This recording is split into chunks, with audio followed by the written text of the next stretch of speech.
For the meantime, with the holy month of Ramadan drawing to a close, Muslims around the world are flocking to mosques to celebrate.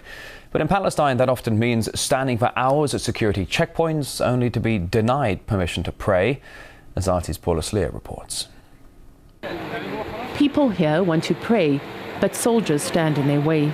It's a painful game of control, and every day it is played out at checkpoints throughout the Palestinian West Bank.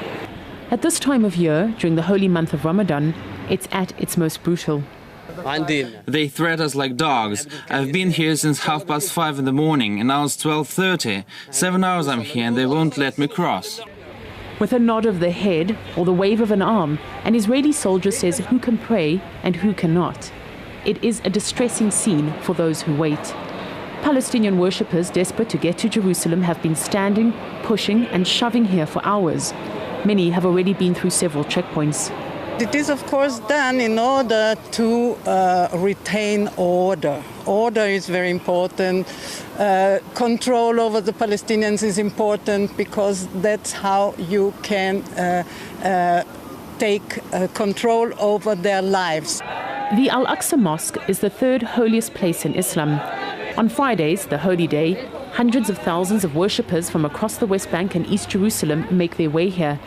Human rights groups say the checkpoints have eased up this year.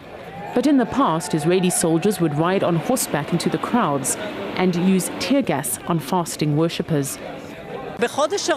We have found that people who are considered dangerous during the rest of the year are suddenly allowed to cross during Ramadan because they are above 40 years old. It means they stop being a terrorist for a short while. It's absurd, and it shows there is no security problem.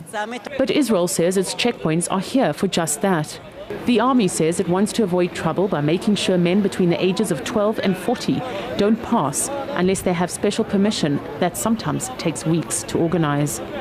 The influx of hundreds of thousands of Palestinians into Jerusalem sends an unmistakable message to the Israelis, and that is that Jerusalem is no easy matter. The Grand Mufti of Jerusalem accuses Israel of having an ulterior motive when it comes to the Al-Aqsa compound. Radical Jewish groups say they want to demolish and take control of Al-Aqsa. They claim it is a part of Israel, and if not the mosque itself, then the yards. They want to shut our mouths, proving once again there is no democracy in Israel.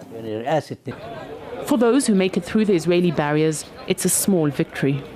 The other soldiers saw me pass, and they suspect that I'm going without permission, and they catch me from behind and started to talk bad things about me. Why you do that? You must wait. And I started to shout, let me go because I have permission. The soldier said, no, we have to check you. I said, the officer checked me, and you don't have you don't have to check me again.